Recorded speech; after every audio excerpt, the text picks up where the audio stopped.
Et bonjour les amis turfistes, c'est Simon, j'espère que vous allez bien, que vous êtes prêts à étudier avec moi le quintet de ce jeudi, un quintet très intéressant, une course sportivement magnifique et des rapports qui vont chanter à mon avis. Il y a 17 partants, des chevaux de bon niveau, hein, nous sommes au niveau groupe.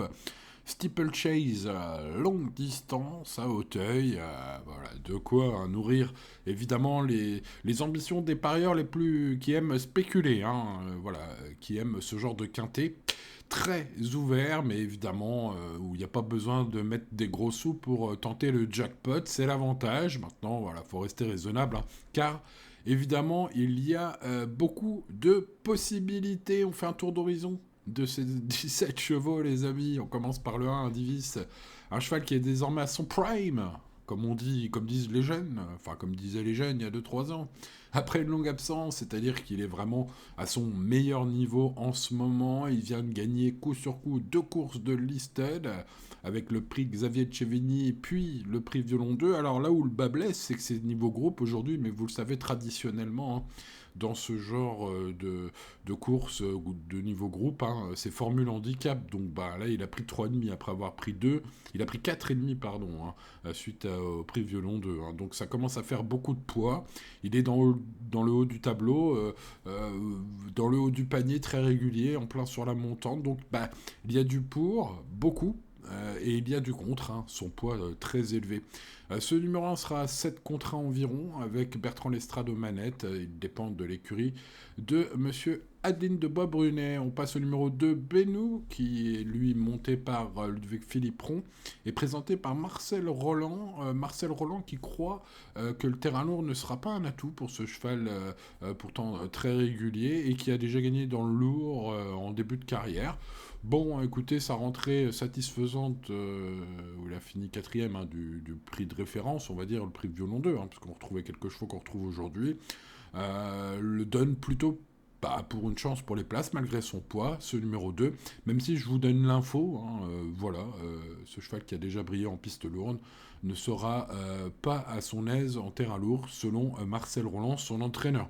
Donc, bon, bah après, qui croire, hein, normalement l'entraîneur est quand même le mieux placé pour le savoir. Donc bon, voilà, après, faites de cette info ce que vous voulez, évidemment.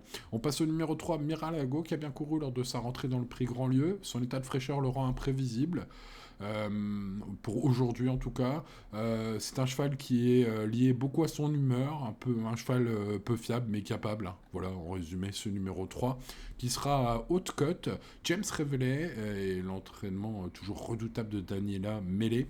Je pense que ça peut être un joli coup de poker à tenter. Passons au numéro 4, le Listrac que j'aime beaucoup. Monsieur Zuliani aux manettes, bon bah, Monsieur Nicole, hein, l'entraîneur qui présente ce cheval, je pense que vous le connaissez, le Listrac. Ce numéro 4 a en effet beaucoup couru à ce niveau, c'est l'un des plus expérimentés en termes de nombre de courses, de groupes à son actif, couru en tout cas. Il a déjà montré bah, qu'il avait la pointure d'une très belle épreuve en début d'année dans le prix du président de la République avec un bon classement, il me semble même incontournable ce numéro 4, je trouve, au papier. D'autant plus que les paramètres de course seront plutôt en sa faveur. Ce numéro 4 sera pourtant un bel cote, hein, pas loin de 15 contre 1. Bah, du coup, ça fait peut-être un joli coup possible. Le numéro 5, Calligramme aussi, 10 contre 1, c'est très beau, je trouve, avec le frérot Zuliani aussi aux manettes, hein, l'autre Zuliani. Daniela Mellet aux manettes le matin à l'entraînement. Calligramme, ce numéro 5, me semble recommandable. Voilà, il a surpris son entourage, sachez-le, à Nantes en s'imposant d'entrée de jeu pour sa rentrée. Voilà un cheval qui va devoir gérer un peu sur la très longue distance du jour. Mais rappelez-vous de son prix de président de la République au printemps. Hein, il était parti grand favori, je crois, à 3 contre 1 ou en tout cas 4 contre 1 maximum, dans une épreuve donc bah, globalement plus relevée que celle de ce jeudi, hein, les amis. Donc voilà, pas de fumée sans feu. D'ailleurs, il avait évidemment très bien couru le coup d'avant. Euh, voilà, il a prouvé sa valeur à ce niveau. Bref, bah, moi j'en fais un favori et sa cote sera très intéressante à ce numéro 5. Passons aussi Square Debert en belle forme après sa rentrée. Il vise un objectif Aujourd'hui, c'est la course visée, les très à l'aise en terrain lourd, sur longue distance, c'est ok. Sa régularité fait plaisir à voir. Bref, il cumule quelques atouts. Et comme sa cote va être très intéressante, hein, ce numéro 6 qui n'est pas donné par mes confrères, il va être aux alentours des 15 contre 1. Eh bien écoutez, je pense qu'il faut le considérer au moins sur l'un de nos tickets. Hein, ce numéro 6, ça peut être un très joli coup aussi. Piloté par M. Bréchet, entraîné par M. Linders. Voilà, donc une possibilité. Passons au 7, Go Face du Berlay, qui sera aux alentours des 10 contre 1, dépend d'un entourage redoutable, hein, l'entraînement La Jeunesse Macaire, il reste sur une victoire en steeple. Kylian Dubourg et son jockey, voilà, c'était à cran, hein, sa victoire la dernière fois dans le Grand Prix. Dans le grand steeple, pardon, de cran. Voilà, alors le parcours est plus exigeant à Hauteuil, il y a quand même des chevaux surtout meilleurs hein, que la dernière fois à cran. Maintenant, ses limites sont inconnues, il peut faire l'objet d'un jeu spéculatif, mais bon, il devrait être plutôt parmi les favoris aux alentours de 10 contre 1, ce numéro 7. Le numéro 8, Inaya Jones, apprécie le terrain profond, mais manque parfois de motivation, un peu de tout rien, peut-être, voilà. Ça peut être une grosse surprise possible si son joker arrive à trouver le bon, le juste milieu, on va dire, entre le square, parce qu'il a besoin d'être un peu square, mais pas trop, sinon il met les freins. Bref, à Monsieur Mulla de tenter le coup avec ce cheval qui sera aux alentours des 20 contre 1.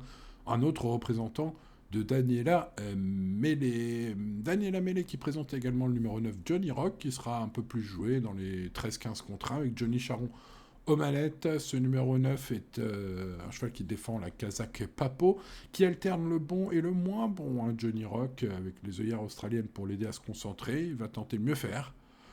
La dernière fois, dans le prix de Beaune Compiègne, ce numéro 9, c'était vraiment pas terrible. Le numéro 10, Yorana Valis, trouve des conditions de course, hein, de distance, de terrain favorables.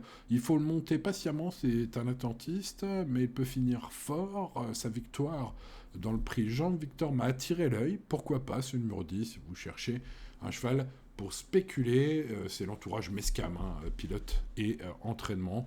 Pas loin de 20 contre 1 probablement, parce qu'il est passé sous les radars de la presse, hein, au niveau des pronos.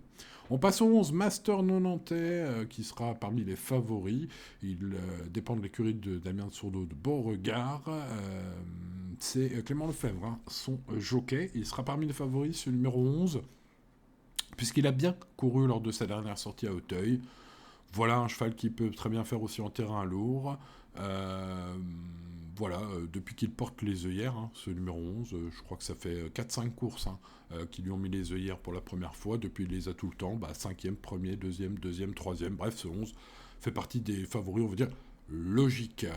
Pareil pour le 12, Choly, bien connu à ce niveau. Monsieur Bale, son jockey. Monsieur Chaillet, son entraîneur. Un cheval qui est tombé la dernière fois, qui sera à moins de 10 contre 1 aussi, hein, aujourd'hui, Choly. Il a bien couru à Clairefontaine, il est tombé le coup d'avant. Un coup, il les bat tous, puis après, il déçoit. Ensuite, il rebat tous les chevaux qu'on retrouve aujourd'hui. Puis, le coup d'après, il redéçoit encore. Vous m'avez compris, c'est un classique chaillé, celui-là.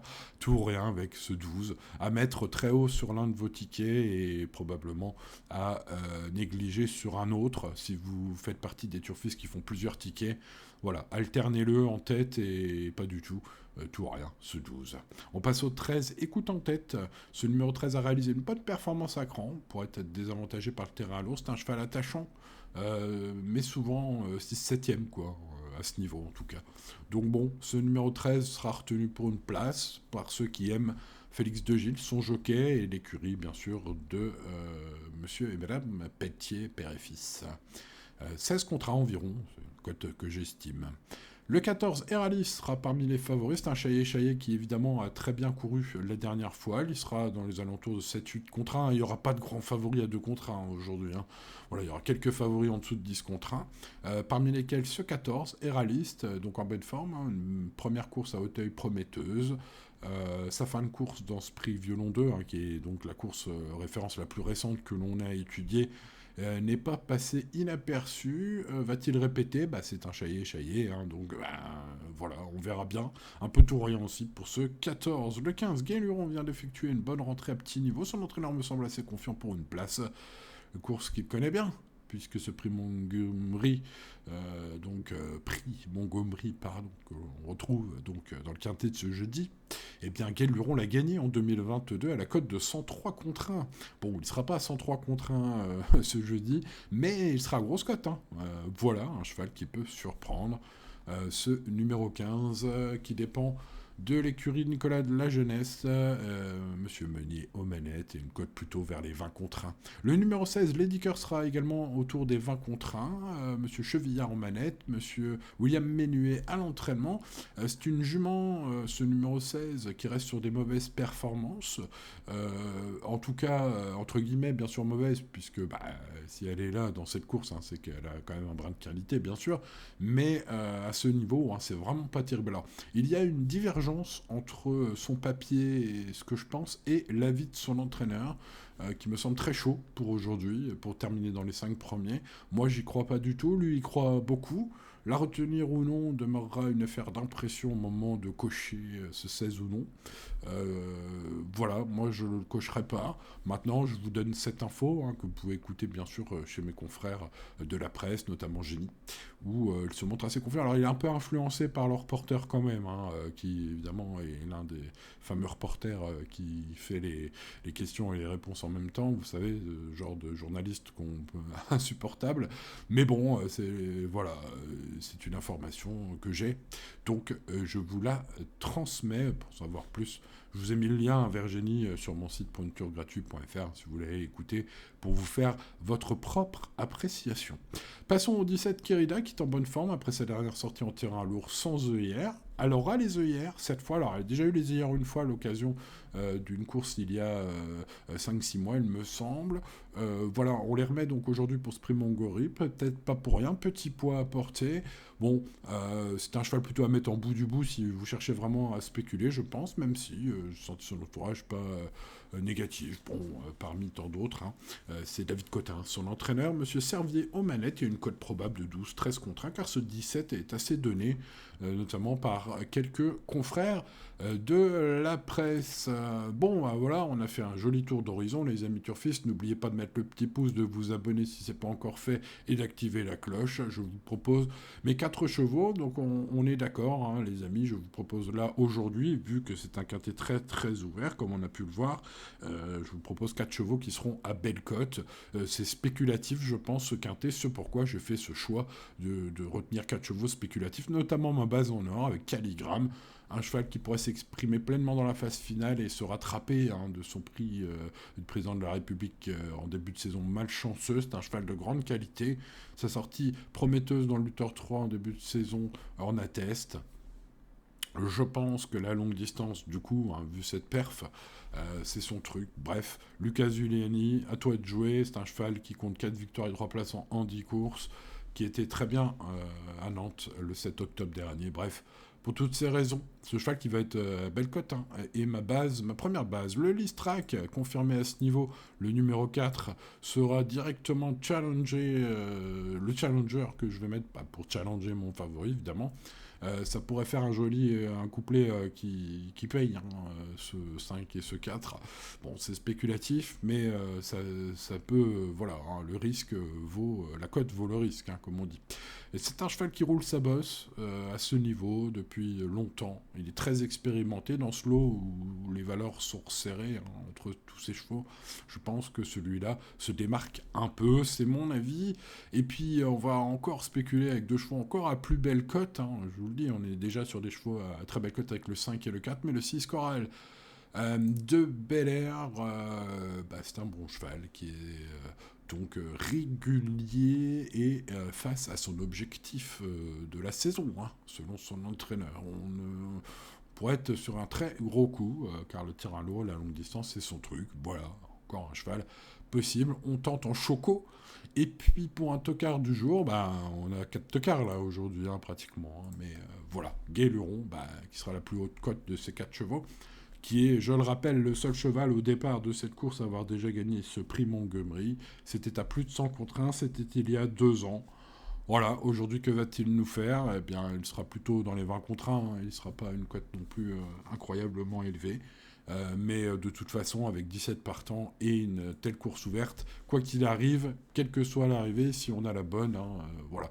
Donc, raison pour laquelle je vous répète de rester très raisonnable aujourd'hui, l'indice de confiance, bien évidemment, qui résume tout cela en un petit chiffre. Hein. C'est beaucoup de travail pour un petit chiffre, mais ça veut tout dire. À mon avis, 5, 4, 6, 15, et puis derrière, j'ai mis le 14, le 11, le 12 et le 1, ouais, avec les favoris, les chaillés.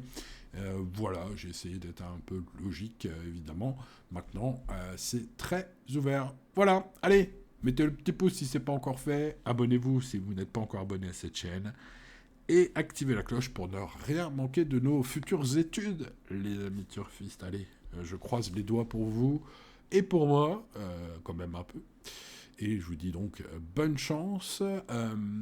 À demain sur cette chaîne pour de nouvelles aventures, ou à tout de suite sur Pronoturf gratuit pour d'autres rubriques, synthèse de la presse, pronostic VIP, tuyau de dernière minute. Bref, voilà, comme vous le souhaitez, à tout de suite ou à demain pour un nouveau quintet. Ciao, ciao.